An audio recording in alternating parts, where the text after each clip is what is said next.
I'm male, 27. After my mom, female, 52, remarried and had a new kid, I was basically deadweight in that family. My stepdad, Luke, male, 50, was always cold, authoritative, and manipulative, and I never got along with him. I honestly can't tell what my mom sees in him. They married when I was 12, and things were terrible as soon as Luke moved in. Just a year later, my half brother Kyle was born, and it went from being terrible to straight up unbearable. All the focus was on my brother. I wasn't just an afterthought, it went beyond that. Luke used to manipulate my mom into not stepping in while he actively created reasons to put me down or paint me as a problem child. I won't get into it in detail, but one example is that he would either forget to pick me up from school or take an hour or two to do it. I would end up walking back home, and eventually I just asked to carpool with a friend. Luke and my mom were constantly discussing Kyle, his ideal diet, his preschool, and his friendships, and I felt resentful about it. I mean, I know I shouldn't have because he was literally just a baby, but tell that to hormonal me from the past. I fully admit that I used to make passive aggressive comments about Kyle, and I wasn't a good big brother to him, and this made my stepdad run his idea of me being a bad kid even harder. Even though my mom wasn't immune to reason, she took his side a lot more than mine when it came to my issues. All of these things put together, stepdad's toxic behavior, feeling left behind by the new baby, and not having the support of my mom, made me run away from home at the age of 14. I didn't do very well at my attempt, though, and somebody found me at a bus stop in a week. I was sent back to my parents, and they didn't even take this event to comfort me or try to understand my point of view. My stepdad just said, "You scared us with your antics. Do you really think you deserve to come back and live under my roof after pulling that?" And I had no response. My mom was afraid for me when I ran away, but once again, she didn't stick up for me. The only reason I didn't go completely insane during this time was because my paternal grandparents lived close by. My dad had passed away when my mom was pregnant, and they had never married. But my paternal grandparents were really close to me. I remember my grandma saying that I was the last piece of her son that she had, and through them, I got to know about my father and his life. Even though I never met him, I respected him and feel his loss. My grandparents lived very close by, and I would spend my summer vacations with them. My grandpa taught me more about being a man than Luke did, and my grandma was more caring than my bio mother. They always managed to find ways to develop my skills and interests and listen to me when I felt insecure about Kyle. I opened up to them, but never explicitly let them know how bad it was at home. Although after I ran away from home, it became self-evident. One day, my grandparents came over to visit and had a conversation with my mom and Luke. They later approached me and asked, "Oh, P, would you want to come live with us? We're moving down to Florida and we would miss you terribly. And well, Luke and your mom would be okay with it too. I don't agree with what they're saying, but they think you're a handful, and I think that just means they're not loving you the right way here."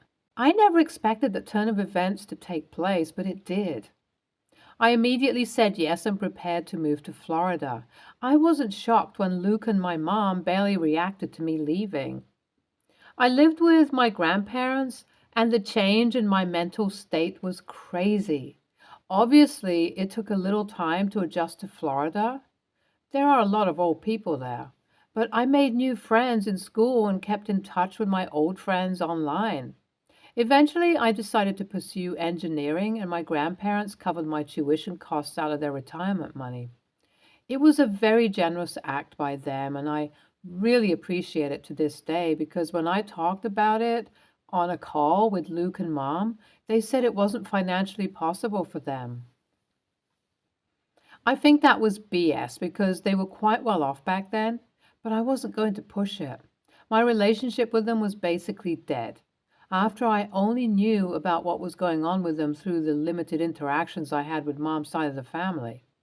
I ended up working in an automobile company and making a decent chunk of money.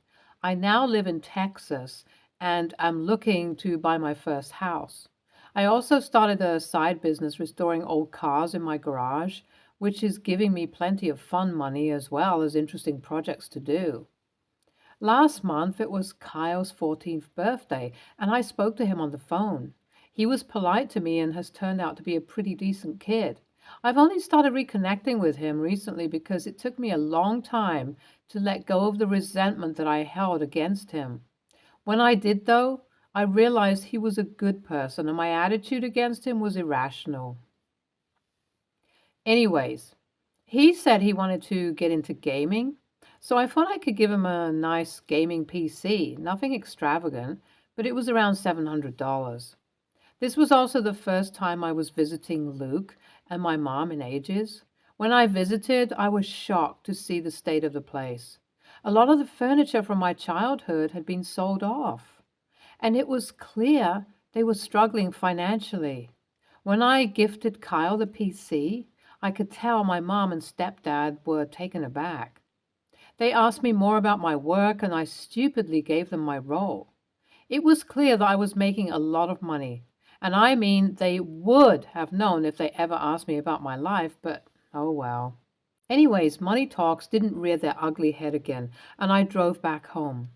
However, when I got home, I got a call out of the blue from Luke saying he needed to speak to me urgently. I asked him what the deal was, and he said that my mom and him were in serious debt.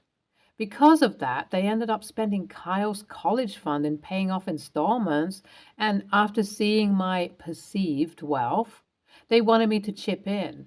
I was a little taken aback, but Luke played on the affection I had for my brother by saying, "You know, Kyle, I know we don't talk, but you're talking to my kid, your brother. He deserves this chance, right?" It was kind of a low ball, but I didn't agree to anything. I ended the call and thought about what to do. But before I could even rest for a minute, I got a text from my mom repeating what Luke said, but also saying that if I couldn't help my brother out, I didn't deserve to see him. I know Kyle is a great kid, and he didn't do anything to become the golden child beyond circumstance. As soon as he was old enough, he tried to reach out to me and contact me, but I was cold to him for years until I got old enough. He's only 15 now, but college isn't too far away. From what Luke and Mom say, college would be an impossibility unless I chip in. At the same time, I don't have a lot of money. I mean, college is expensive and I'm already worried about mortgages and my car payments. WIBTA if I refuse to help out with the college fund? Update 1. I thought about it overnight and I decided to go to my grandpa about it. He always has good advice. In this scenario, he was kind of facing a dead end. I didn't know how Luke and my mom would spend that money and if I would go to Kyle's college education. Grandpa pointed out that such a drastic reduction in financial stability was a red flag, and I needed to make sure my brother was going to be benefited from this. After hearing him out, I also spoke to a few people on Mom's side to try and figure out what exactly had happened and why they had never told me. My aunt skirted around the issue and eventually told me that Luke and Mom were having marital trouble because of something, and nobody had told me because my relationship with them was rocky enough as it is. Now, I'm not only worried about where my money's going, but I'm worried about Kyle too. I'm going to call him and ask him to be honest with me about how things are at home. Update 2. I called Kyle and he wasn't ready to open up at first, but eventually he told me the truth. His father had a gambling addiction. He had dipped into the family savings to fuel his habit, and everyone was hanging on by a thread. After an intervention, Luke had stopped, but by then things were already bad for the family.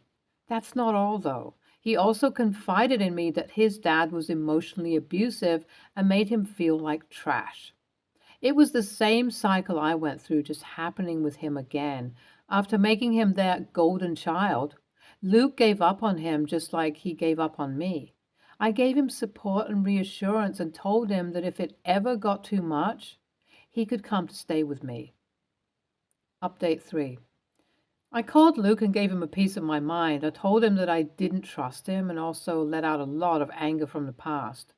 After that, I did say that I would, to the best of my ability, try and save up money for Kyle to go to college by the time he turns 18. But he should also invest in building a strong portfolio and hunting for scholarships. I also told him that if I heard that he reacted harshly about this to Kyle or abused him in any way, I would call CPS. He seemed pretty scared by that threat, so I'm happy that I'm making the best choice. Now, I know that I have no idea what my financial situation will be like in the future. I also know a lot of you may not agree with that, seeing as I just reconnected with my brother recently, but I don't want him to fail just because his parents were trashy. I got out of it because I was supported by my father's family, but Kyle doesn't even have that. NTA, but you're being generous to your brother, OP. Do you feel guilty that he is also going through the same stuff you did? I commend you for taking responsibility for him, though. NTA, it just makes me sad that some people aren't fit to raise kids. By the way, DM me. I'm an admissions counselor and might be able to give you some feedback on how Kyle could go to college in the future. Next story. My mom and I don't get along. She wasn't around much, but we're trying now. She's getting better, or so I thought. We were at this fancy restaurant, my mom's favorite, and there was this relatively young couple with twin toddlers and another younger kid. There were other families, so they didn't stick out or anything. I just noticed them because we were seated directly beside them. The younger one kept babbling and hitting his spoon against the table. He also knocked over a drink and spilled it all over his mom. When my mom noticed, she gave me a look and said, "You never did that as a baby." I just said, "Okay," and attempted to change the conversation.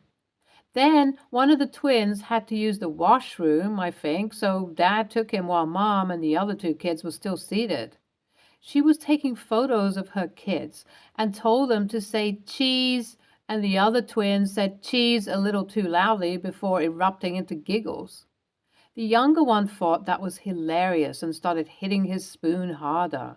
Mom was trying to take the spoon from him, but the other kid was distracting her too. This made my mom upset, and I kid you not, she stood up, walked up to the woman and said, "Excuse me, you are in public. Don't bring your children to places like these if you can't control them.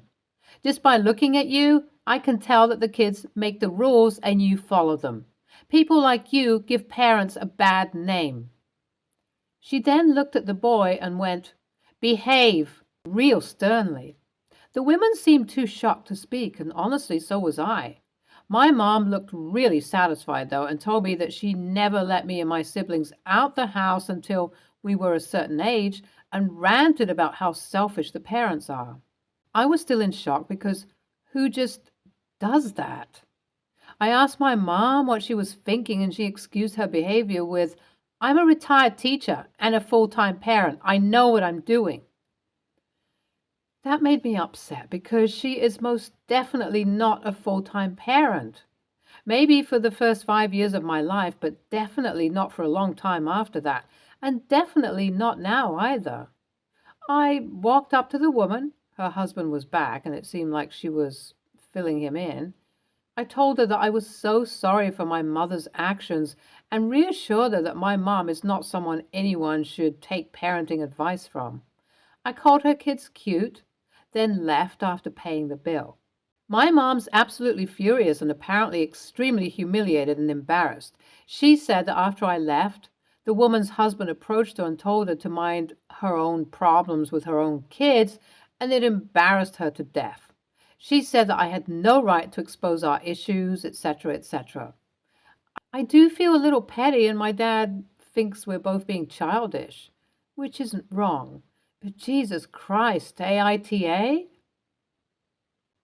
Oh, NTA for sure. She's the one who decided to be public about how great a mother she is. Since her qualities as a mother were up for public discussion, you just followed her cue. Your mother is delusional, and you absolutely did the right thing to talk to the other family. Your mom is the one who ruined the dinner and acted childish, while the little kids acted no worse than most little kids. Your mom was the adult having a tantrum. NTA, like others have said, she did this to herself. She might have gotten an earful from the husband regardless of what you said. Telling someone off for their kid's bad behavior in public is already bad. Then using language that belittles their parenting skills is even worse. But then she tripled down by telling a young kid to behave, which is actually hilarious because anyone who has spent time with a young kid knows that doesn't work. No one likes someone with a holier-than-thou attitude, especially when they have no right to be that way. Your mom is lucky the couple didn't do more. Next story. My sister-in-law, Stephanie, recently had a baby. Stephanie wants my partner, Kate, Stephanie's sister, and I to be his godparents. I was honored and initially agreed. The trouble came a week ago when we sat down to discuss the process of becoming godparents. Kate's family is Catholic, not strict or devout, but Stephanie still wants her son to be baptized through the church. I found out that in order to be a godfather, I'd basically be required to become Catholic.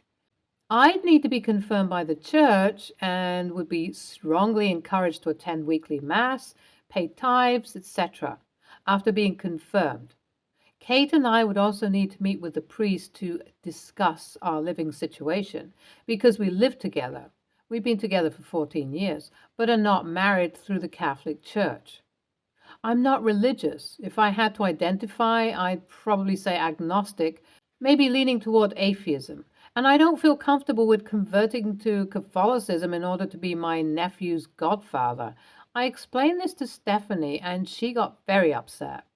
She said I should be willing to go through the steps and that I could just not participate in the religious aspect afterwards, i.e., go through the process of officially becoming Catholic, and after the baptism, I could dip out on attending church, tithing, etc. I'm very firm in my decision that I don't want to go through with this, but Stephanie is insistent that since I won't really be Catholic, it won't make a difference in my life. She says, "You'll just be Catholic on paper." Stephanie is now threatening to not let us be involved in her son's life anymore. She told Kate, if he's not devoted enough to nephew, do this, does he really care about nephew? And how much can he really care about you if he's willing to ruin your relationship with nephew just because he doesn't want to jump through a few hoops? Kate is fine with my decision. It is possible for a child to only have one godparent, and since she's Catholic, she would be willing to be the sole godparent. Stephanie isn't okay with this option and says, it's both of you or neither of you. AITA for not wanting to be involved in this process if it requires me to join a religion I don't feel comfortable with, even if I wouldn't technically be required to participate in the religion after the baptism ceremony was over. As long as one godparent is Catholic, the other doesn't have to be. You could stand as a witness. It is preferred, but it's not necessary.